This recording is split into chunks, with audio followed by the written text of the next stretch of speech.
है। जैसे कि अब यहाँ पे वचन में दो चीज़ें हैं जो हमें ध्यान या नोट देने का है, जैसे कि आदरार्थक वचन। अब आदरार्थक वचन का मतलब होता है जब हम किसी को आदर देकर बोले, जैसे कि महात्मा गांधी हमारे राष्ट्रपिता है। अब ये हम उन्हें आदरपूर्वक कहेंगे तो ये आदरार्थक वचन में आ जाएगा।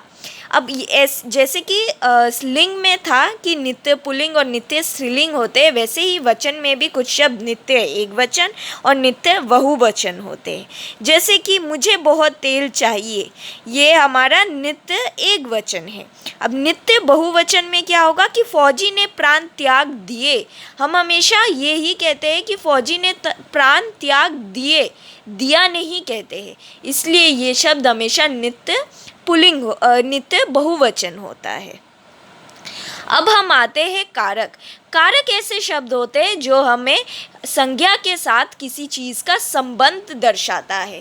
कारक के इस्तेमाल से ही हम समझ सकते हैं कि उन शब्दों का संज्ञा के साथ क्या संबंध है। अब कारक के 7 वर्ग होते हैं। कारक के अंडर हम 7 वर्ग पढ़ते हैं, जैसे कि कर्ता, कर्म, करण, संप्रदान, अपादान, संबंध, अधिकरण। अब इन चीज़ों में कुछ वर्ड्स होते हैं जो सिंबलाइज करते हैं कि ये कर्ता है या कर्म है, जिनको हम उन वर्ड्स को देखकर हम समझ सकते हैं कि ये कारक के किस वर्ग में आता है, और ये हमें संज्ञा के साथ उसका संबंध समझने में भी आसानी कर देता है।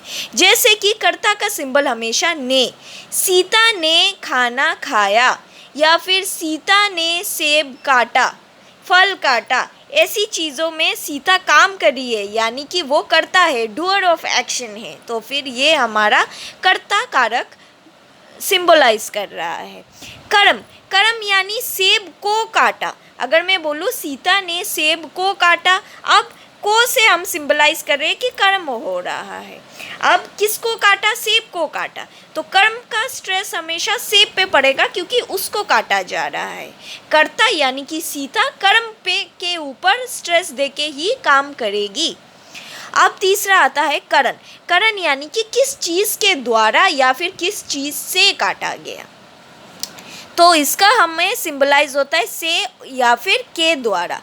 संप्रदान, को या फिर के लिए। संप्रदान हम किसी के लिए जब कुछ काम करें या किस इंसान या किस व्यक्ति के लिए काम हो रहा है वो दर्शाया जाए, तब वो संप्रदान हो जाता है।